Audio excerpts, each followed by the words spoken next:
বুধবার সকালে কড়া নিরাপত্তার মোড়কে শুরু হয়েছে দিল্লির বিধানসভা নির্বাচন। রাজধানীর ৭০টি বিধানসভা আসনে এই নির্বাচন হচ্ছে। মঙ্গলবার রাত থেকেই একেবারে কড়া নিরাপত্তার মোড়কে মুড়ে ফেলা হয়েছে গোটা এলাকা। বিশেষ করে স্পর্শকাতর এলাকা এবং সংশ্লিষ্ট বুথগুলির উপর বিশেষ নজর দেওয়া হয়েছে।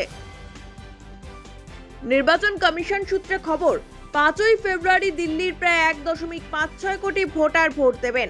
এবার দিল্লির নির্বাচন খুবই গুরুত্বপূর্ণ, বিশেষ করে বিজেপি এবং আম আদমি পার্টির কাছে তো বটেই। একাধিক দুর্নীতির অভিযোগ, এমনকি জেলে পর্যন্ত যেতে হয়েছে খোদ অরবিন্দ কেজরিওয়ালকে। এই অবস্থায় ফের একবার দিল্লির বুকে ক্ষমতা ফিরে পেতে মরিয়া আম আদমি পার্টি।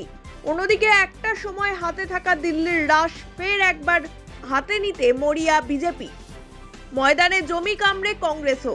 তবে এবার দিল্লি নির্বাচনে সবার নজর থাকবে কেজরিওয়ালের কেন্দ্রের দিকেই। বুধবার সকাল সকাল নিজের ভোট গ্রহণ কেন্দ্র নির্মাণ ভবনে গিয়ে ভোট দিলেন কংগ্রেস সাংসদ রাহুল গান্ধী।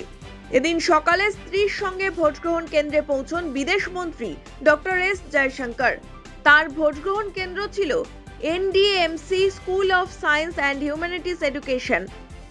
সেখানেই 50 নম্বর বুথে ভোট দেওয়ার পর গাছ উপহার দেওয়া হয় তাদের।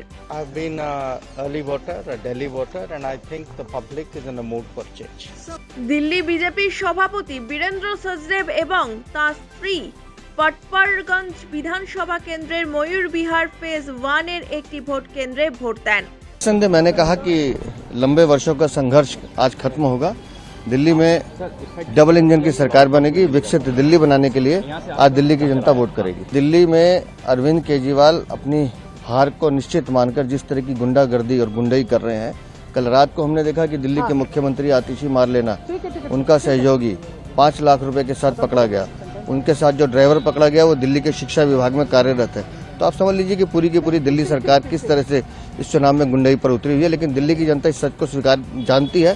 आज सुबह भी मुझे जानकारी मिली है कि संगम विहार के जो प्रत्याशी उन पर FIR दर्ज हुई है कि एक महिला के साथ छेड़छाड़ की है। तो आप समझ लीजिए आम आदमी पार्टी का चरित्र क्या है। নয়া দিল্লি আসনের কংগ্রেস প্রার্থী সন্দীপ দীক্ষিত নির্বাচনের তাৎপর্য তুলে ধরে বলেন, 2-3 दिन से कह रहा हूँ कि पैसा बट रहा है, आम आदमी पार्टी भी बांट रही है। आपने देखा होगा, मैंने परसों भी कहा, तरसों भी कहा, कल भी कहा, भारतीय जनता पार्टी भी पैसा बांट रही है, आम आदमी पार्टी भी पैसा बांट रही है। तो अगर ये आदमी तथाकथित जो कहता है आतिशी जी के साथ है सही निकलेगा तो मुझे कोई आश्चर्य नहीं होगा। मैं इस बात से बहुत निराश हूँ कि दोनों पार्टियां, भारतीय जनता पार्टी हो या आम आदमी पार्टी हो, केवल पैसा बांटना और लालच में वोट खरीदने की कोशिश कर रहे हैं। উত্তরাখণ্ডের মুখ্যমন্ত্রী পুষ্কর সিং ধামি দিল্লির বাসিন্দাদের আসন্ন নির্বাচনে সক্রিয়ভাবে অংশগ্রহণের আহ্বান জানিয়েছেন। তিনি জোর দিয়ে বলেন, आपसे निवेदन है कि आप सभी भारी संख्या में मतदान करने अपने घरों से निकलें और दिल्ली में भ्रष्ट तंत्र को खत्म करने में अपना अमूल्य योगदान दें। इतिहास साक्षी है कि जब जब जनता जागी है तब तब समाज में एक बड़ा परिवर्तन आया है। आज वो समय आ गया है जब आप लोगों ने दिल्ली से झूठ, पाखंड, भ्रष्टाचार और तुष्टीकरण का समूल नाश करना है। तो आइए कल अपने परिवार, समाज, दिल्ली और देश के उज्जवल भविष्य के लिए मतदान अवश्य करें और आपदा पार्टी को हराकर दिल्ली को पुनः उसका खोया हुआ गौरव लौटाने में अपना अमूल्य योगदान दें। धन्यवाद। বুধবার সকালে দিল্লিতে ডক্টর রাজেন্দ্র প্রসাদ কেন্দ্রীয় বিদ্যালয়ে ভোট দিলেন রাষ্ট্রপতি দ্রৌপদী মুর্মু। এদিন দিল্লির টেগর গার্ডেনের MCD প্রাইমারি কোয়েড স্কুলে প্রথম ভোট দিলেন 21 বছর বয়সী ঈশিতা। জীবনের প্রথম ভোট দানের অভিজ্ঞতা কেমন জানালেন Ishita. I guess I am usually targeting unemployment. I am a 21-year-old youth, so I would like the government to target unemployment more and generate more opportunities, because ये free तो हर कोई कर रहा है, but it is more important that we have more youth empowerment rather than just making them idle and making them sit at home. Yesterday I went to college and I noticed that most of my fellow mates are not willing to cast a vote. So I would say that why are you wasting your vote? Because even one vote matters. Your decision matters in making the government. So please go ahead and cast the vote. Vote দিলেন কলকাতা বিধানসভায় up প্রার্থী অতিশী। ये गुंडागर्दी के खिलाफ काम का युद्ध है, जो सत्य और असत्य का युद्ध है।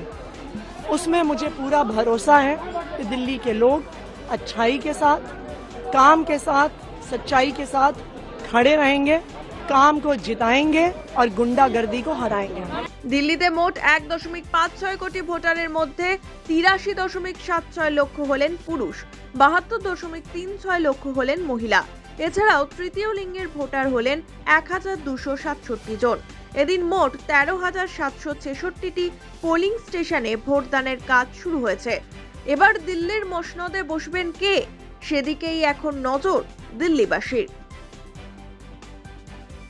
Bureau report, one India Bangla.